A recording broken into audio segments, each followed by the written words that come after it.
The temperature had dropped to 43 degrees below zero, and Otto Steinman watched his neighbor's cabin across the valley, smoke pouring from its chimney, in desperation.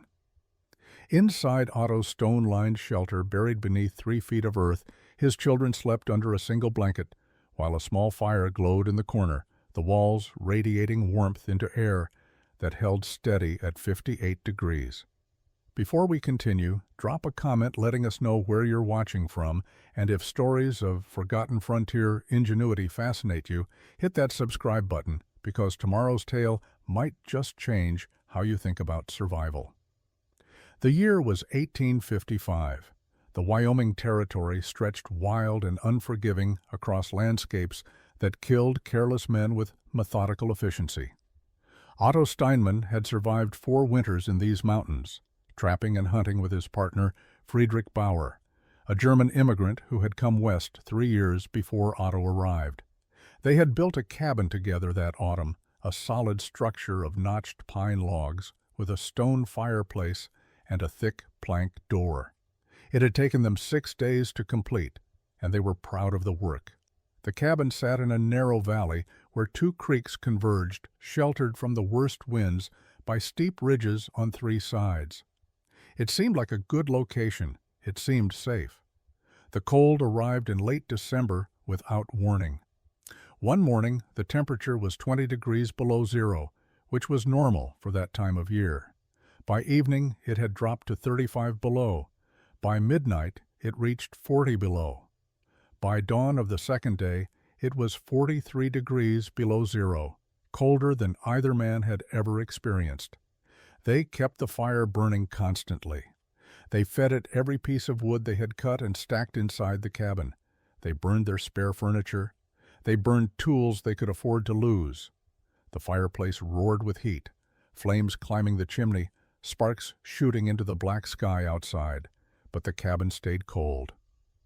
Otto woke on the 3rd morning to find Friedrich unconscious near the fireplace. His partner had been tending the fire during the night, while Otto slept. Friedrich had wrapped himself in both their blankets and sat as close to the flames as possible, but it had not been enough. The cold had penetrated the cabin despite their efforts. The logs, chinked with moss and mud, leaked heat through 1,000 invisible gaps. The floor, packed earth, conducted cold upward from the frozen ground. The walls, exposed to wind and brutal temperatures, could not hold warmth. Otto dragged Friedrich closer to the fire and piled every remaining blanket on him, but his partner never regained consciousness. Friedrich Bauer died 4 hours later, frozen to death inside a cabin with a roaring fire less than 6 feet away.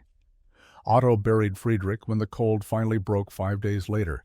He dug the grave on a hillside overlooking the valley, breaking through frozen earth. With an iron bar and shovel, working for 2 days to create a hole deep enough. He marked it with stones and stood there alone, understanding something that would consume him for the next year. The cabin had failed. The construction everyone accepted as proper and sufficient had killed his partner. Wood and mud and standard frontier building methods were not enough. There had to be a better way. Otto left the mountains in February 1856 and traveled to Fort Laramie to sell his winter's furs.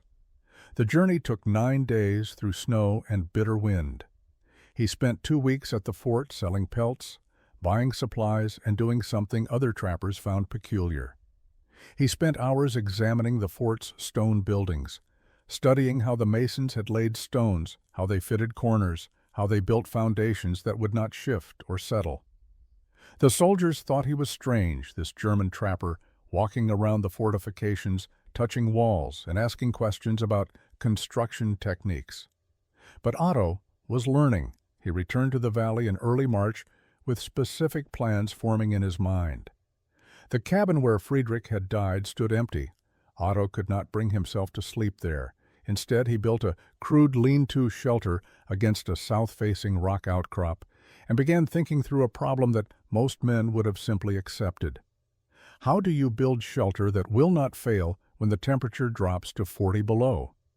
He remembered something from his childhood in Bavaria. His grandfather had kept root vegetables in a stone-lined cellar dug into a hillside behind the family farm. That cellar stayed cool in summer and never froze in winter. The old man had explained it once. The earth itself holds temperature. Dig deep enough and the ground stays the same year-round. Warm in winter, cool in summer. Stone holds heat from fire and gives it back slowly. Put them together properly and you need little fuel to stay warm. The idea seemed impossible at first. Frontier cabins were built from logs because timber was abundant and log construction was fast. Stone structures required different skills and far more labor. But Otto kept returning to the fundamental problem. Wood exposed to air cannot hold heat. Earth surrounding stone can. He began gathering stones in April, not just any stones, but flat ones that could be stacked in courses like bricks. He found them in creek beds, on hillsides, anywhere water or ancient ice had shaped rock into roughly rectangular pieces. Other trappers passing through the valley saw him loading stones onto a crude sled pulled by his mule and thought he had lost his mind. One man, a trapper named Miller from Ohio, stopped to ask what Otto was doing. Otto explained he was building a new kind of shelter, one that used stone and earth instead of logs. Miller laughed and told him he was wasting his time. Logs were everywhere, free for the cutting. Stone had to be gathered, one piece at a time, hauled to the site, fitted together. It would take months to build what could be accomplished with logs in a week. Otto listened and continued gathering stones. He had watched Friedrich die in a log cabin with a roaring fire. He would not make the same mistake twice. By early May, he had collected over 300 flat stones, stacked them near his chosen building site, and begun the real work. He was going to dig into the earth itself. Otto selected his building site with obsessive care. Most trappers built near water for convenience. Otto chose a spot on elevated ground 50 yards from the creek, on a gentle south-facing slope that would receive maximum winter sun. The location provided good drainage and allowed him to dig into the hillside rather than straight down into flat ground.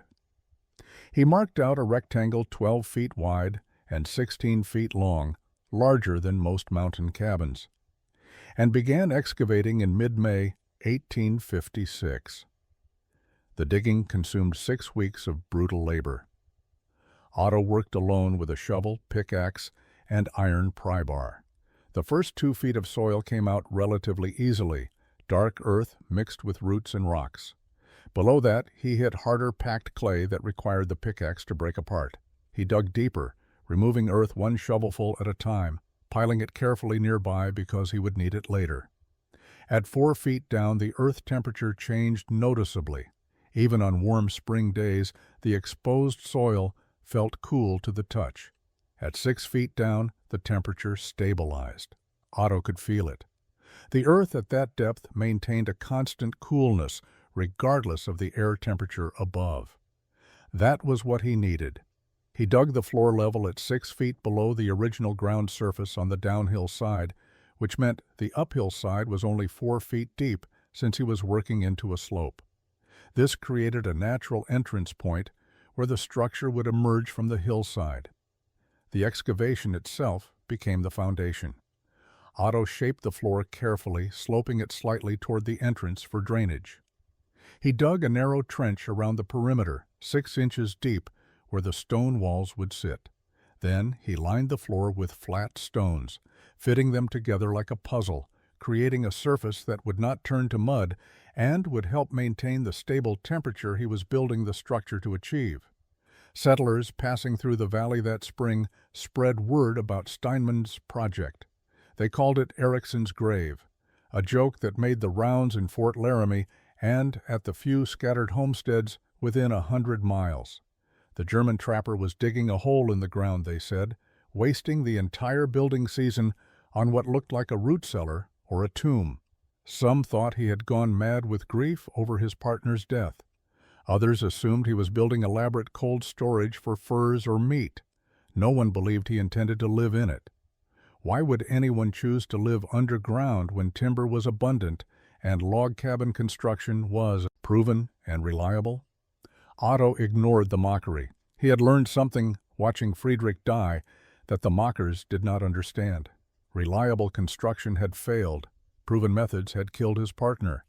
The answer was not to do the same thing better, but to do something entirely different. By the end of June, the excavation was complete. The hole sat empty, waiting. Now came the part that would either prove his theory or waste 6 months of labor. He began laying stone. Otto began laying stones in early July 1856. He started at the corners, selecting the largest and flattest pieces from his stockpile. Each stone was placed carefully, tested for stability, adjusted until it sat level and solid. He worked without mortar, using a technique called dry stacking that relied on weight, friction, and precise fitting to create stability. Mortar would have been stronger, but Otto had no lime and no way to make proper mortar in the quantities he needed. Dry stacking meant each stone had to be selected and placed with absolute precision. The first course went down slowly. Otto walked back and forth between his stone pile and the excavation hundreds of times each day, examining stones, rejecting most, selecting only those that fit the specific space he was trying to fill. A stone that was too thick would throw off the level. A stone that was too thin would create instability. A stone with the wrong shape would leave gaps that would weaken the wall. He learned to see stones differently, not as individual rocks, but as three-dimensional puzzle pieces that had to interlock with the pieces above, below, and beside them. The walls rose at a rate of roughly 3 inches per day. Each course had to be perfectly level before he started the next. Otto used a wooden frame with a suspended weight, a plumb line he had made himself, to check vertical alignment. He used a straight board balanced on the wall with a small bottle of water set on top to check horizontal level. If the water in the bottle tilted, the course was not level, and he adjusted stones until it was. The process was maddening in its slowness, but Otto understood that every stone placed correctly now meant strength and stability that would last decades.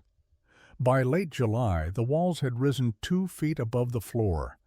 Otto began noticing something interesting.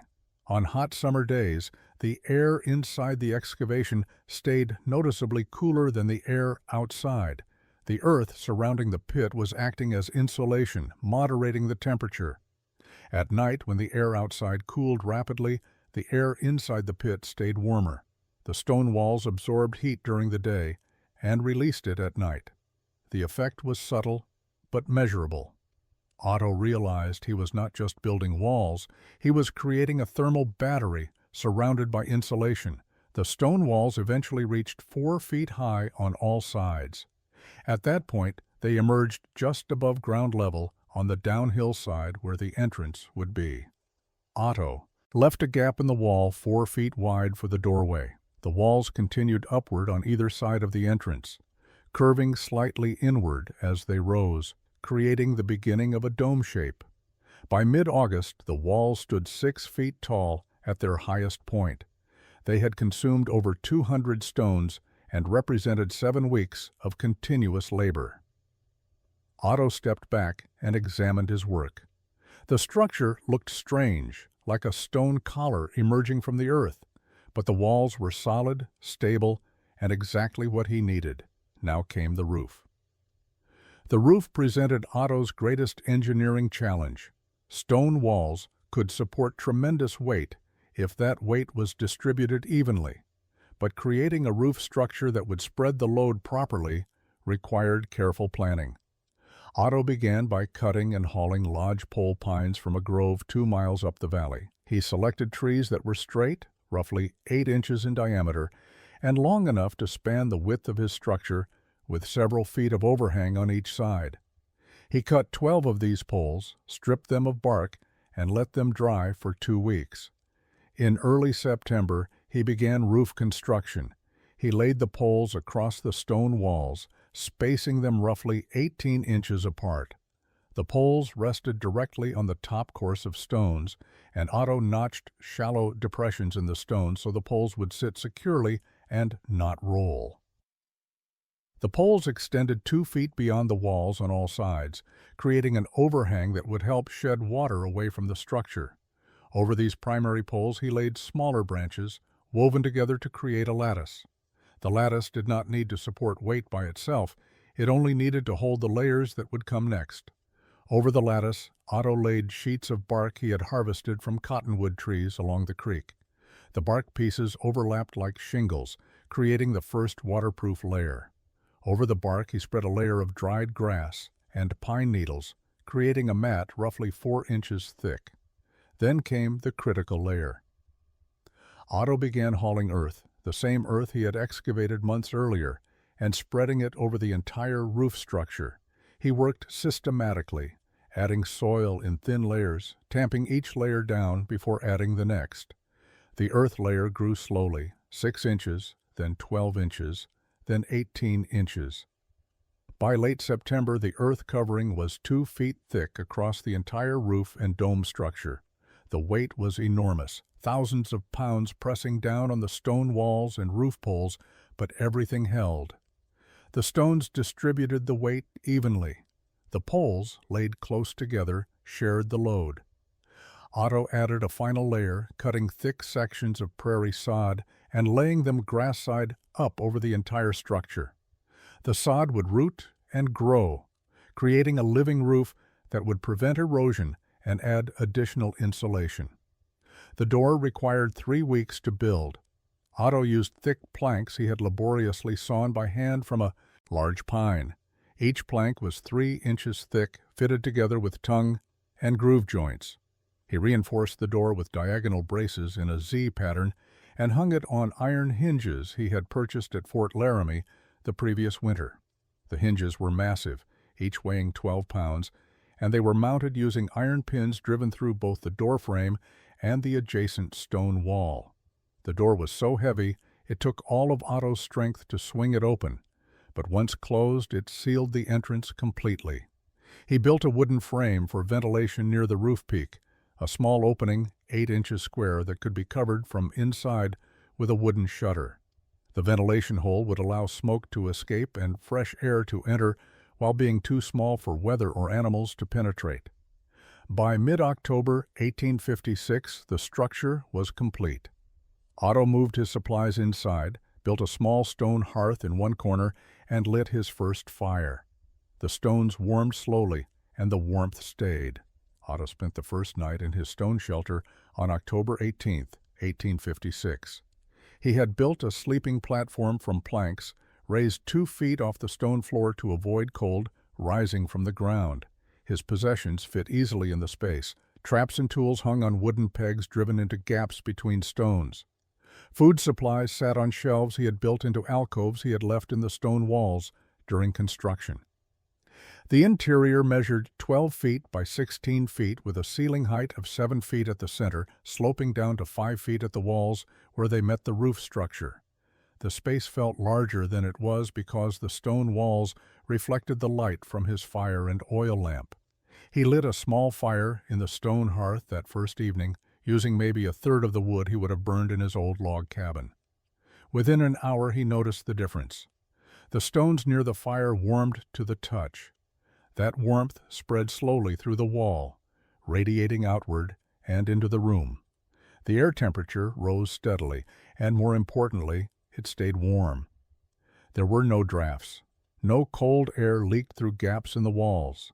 The earth covering the roof prevented heat from escaping upward. By the time Otto let the fire burn down to coals around midnight, the interior temperature had reached a comfortable 60 degrees. He slept under a single blanket and woke 6 hours later to find the air still warm, the stones still radiating stored heat, though the fire had gone completely out. The discovery changed everything. In a log cabin, the fire had to burn constantly, or the interior temperature would drop within an hour. Here, a fire burned for 2 hours could keep the space comfortable for 8 or 10 hours. The stone walls were acting exactly as Otto had theorized, absorbing heat when the fire burned and releasing it slowly after the fire died. The earth surrounding the structure prevented that heat from escaping. The result was a shelter that required minimal fuel to maintain livable temperatures. Word of Otto's underground dwelling spread quickly through the scattered frontier community. Trappers and settlers began referring to it as Steinmann's Cellar, or the Stone Tomb, names that carried mockery and disbelief. A trapper named Harrison stopped by in early November and asked to see inside. Otto showed him the structure, explained the principles, demonstrated how the stones retained heat. Harrison was not impressed. He told Otto it was an impressive root cellar, but no man should live like a badger in a hole. Why spend 6 months building something underground when a proper cabin could be built in a week? Harrison left, shaking his head, and Otto heard later that the man had told everyone at Fort Laramie about the crazy German living in a fancy cellar. A settler family, the Harrisons, different people, established a homestead 3 miles down the valley that October. They built a traditional log cabin in 8 days, a solid structure with a good fireplace and tight chinking. The husband, Thomas Harrison, rode over to see Otto's shelter in late November. He examined the construction, admitted it was well built, but questioned the effort required. His cabin had taken 8 days. Otto's shelter had taken 6 months. Thomas could not understand why anyone would make that choice.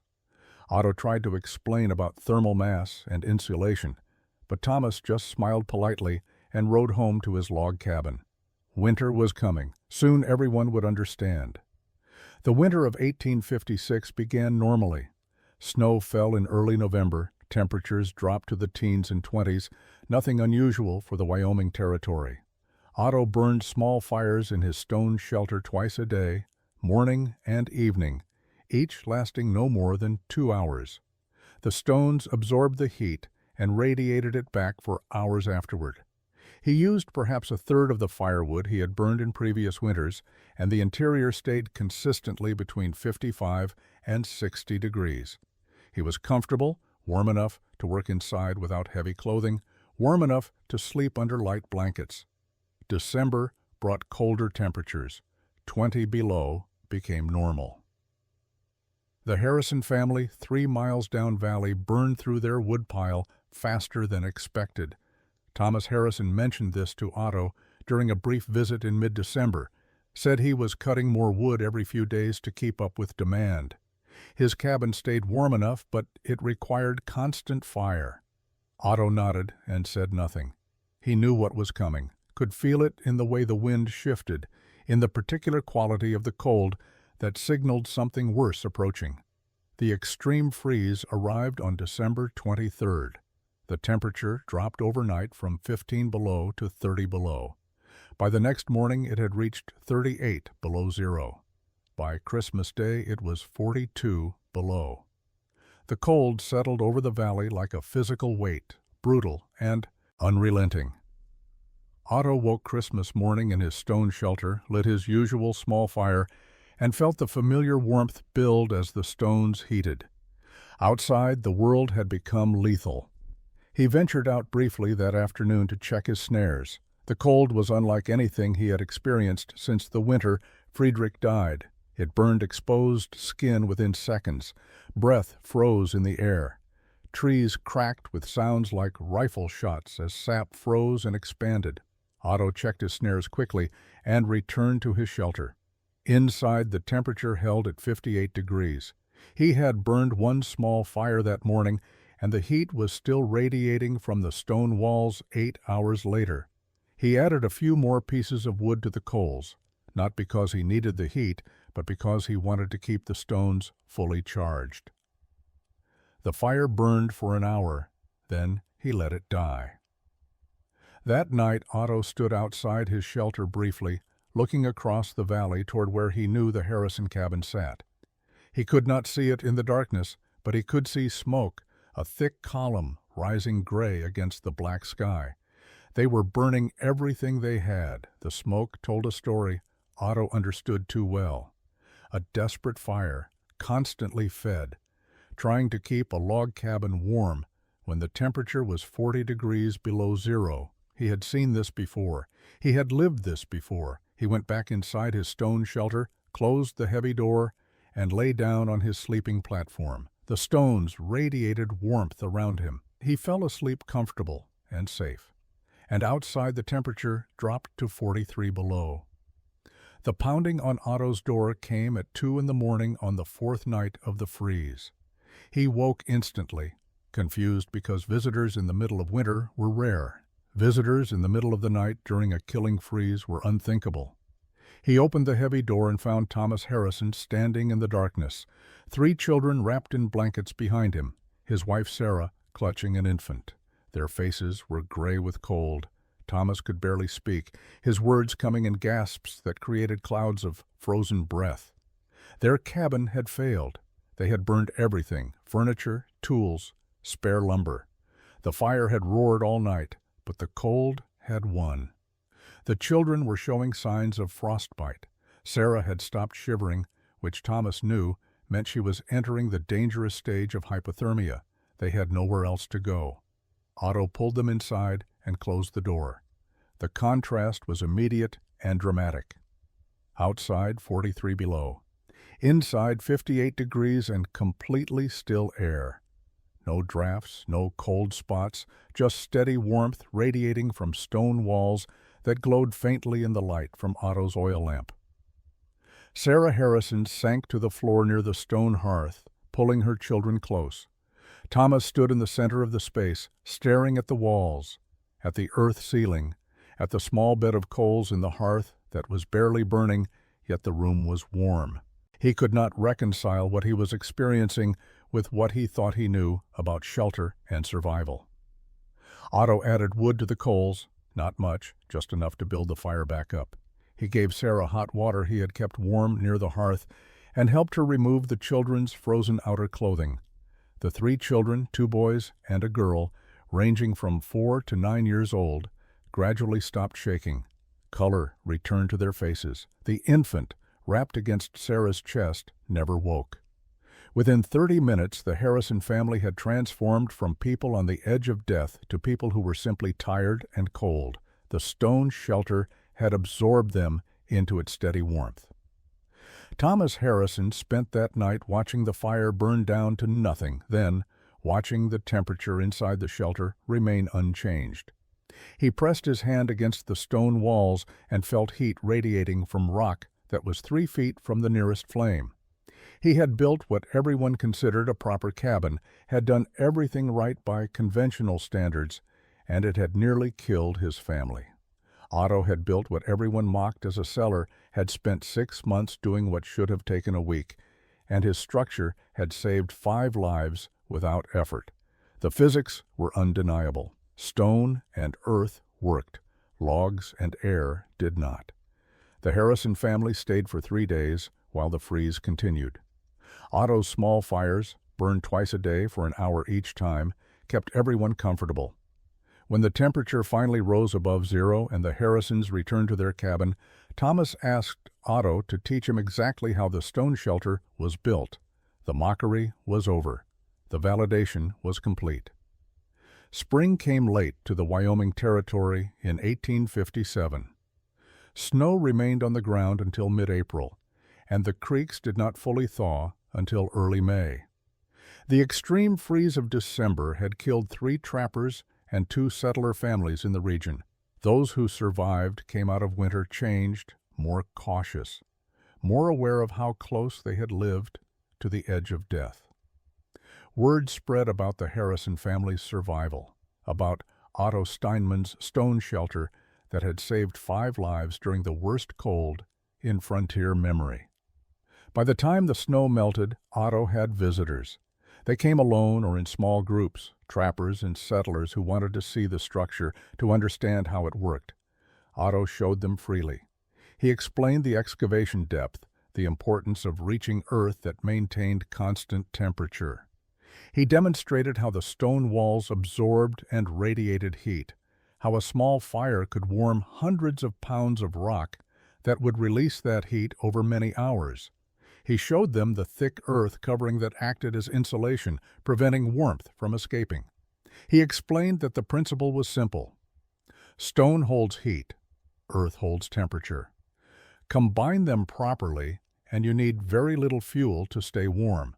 Most visitors listened with interest, but did not commit to building similar structures. The labor was too great, the time investment too substantial. Thomas Harrison was different. He spent 3 days with Otto in May, taking notes, asking detailed questions about stone selection, wall construction, roof engineering. Thomas had nearly lost his family. He would not risk another winter in a log cabin.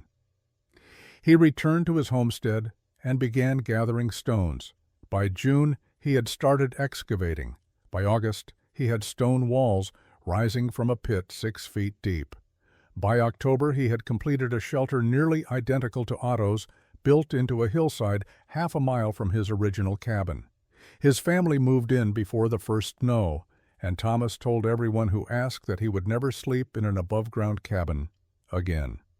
A trapper named Wilhelm Gruber visited in July. Gruber was an older man, nearly 50, who had trapped in the Rockies for 15 years. He examined Otto's construction with the eye of someone who understood engineering. He asked about drainage, about ventilation, about the structural load the stone walls could support. He left impressed and returned to his own territory in Montana with plans to build a similar shelter before winter. By September, Otto heard that Gruber had completed his structure and was telling other trappers about the design. The knowledge was spreading organically, carried by men who had nearly frozen to death and did not want to face that risk again. Otto spent the summer of 1857 trapping and hunting, living comfortably in his stone shelter, burning minimal firewood even during cold mountain nights. He had proven his theory: stone and earth created shelter superior to wood and air. The question had been answered. The validation was complete. He did not promote his design or try to profit from it. He simply lived, and others learned by watching him survive. Over the next decade, variations of Otto Steinmann's stone shelter appeared across the Northern Territories. Not many, perhaps 24 by 1865, but each one represented a life saved or a family protected. Trappers built them in remote valleys where winter cold could kill. Settlers incorporated the principles into root cellars they could retreat to during extreme weather. Trading post operators built stone-lined storage rooms that maintained stable temperatures year-round. The specific designs varied, but the core principle remained constant: stone for thermal mass, earth for insulation, depth for temperature stability. Otto married in 1858. Her name was Annalisa Weber, a widow who had come west with a wagon train and settled at Fort Laramie. She moved to Otto's Valley in spring of 1859, saw his stone shelter, and understood immediately why he had built it. They expanded the structure that summer, excavating an additional room and extending the stone walls. Their first child, a daughter they named Greta, was born in 1860.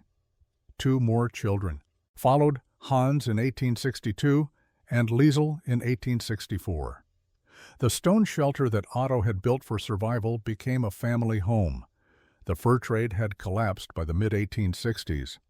Beaver were scarce, demand had disappeared, and the mountain man era was ending. Otto transitioned to ranching, running cattle on the valley grasslands during summer, keeping a small herd through winter. His stone shelter, expanded and improved over the years, housed his family comfortably. Visitors who saw the structure often commented on how strange it looked: a grass-covered mound emerging from a hillside with a heavy wooden door and a single small chimney. But inside, the space was warm, dry, and spacious. The stone walls, now decorated with shelves and hooks, radiated steady heat. The earth covering kept temperatures stable regardless of weather outside. By 1870, Otto had stopped trapping entirely. He focused on his ranch, his family, and helping neighbors with construction projects. He never promoted his shelter design formally, but he helped anyone who asked. 3 families within 20 miles had built earth-sheltered structures using principles Otto had developed. The knowledge spread quietly, passed from one frontier resident to another, preserved not in books or formal records, but in actual structures built into hillsides across the territory. Otto Steinmann died in 1883 at the age of 54, not from cold or violence, but from pneumonia contracted during a late spring storm. He was buried on the same hillside where Friedrich Bauer had been laid to rest 28 years earlier. His family continued living in the stone shelter for another decade before eventually building a conventional ranch house nearby. But they kept the original structure maintained, used it for storage and occasional shelter during extreme weather, and told visitors about the man who had built it after watching his partner freeze to death in a cabin everyone thought was adequate. The shelters remained. Some are still visible today: grass-covered mounds in remote valleys, stone walls emerging from hillsides, testament to one man's refusal to accept that traditional methods were the only methods. Otto Steinmann proved that survival was not about doing what everyone else did. It was about understanding principles and applying them regardless of mockery or convention. His innovation was not heroic, it was simply intelligent. And intelligence, applied to the problem of staying alive in a place that wanted to kill you, was worth more than any amount of courage or strength.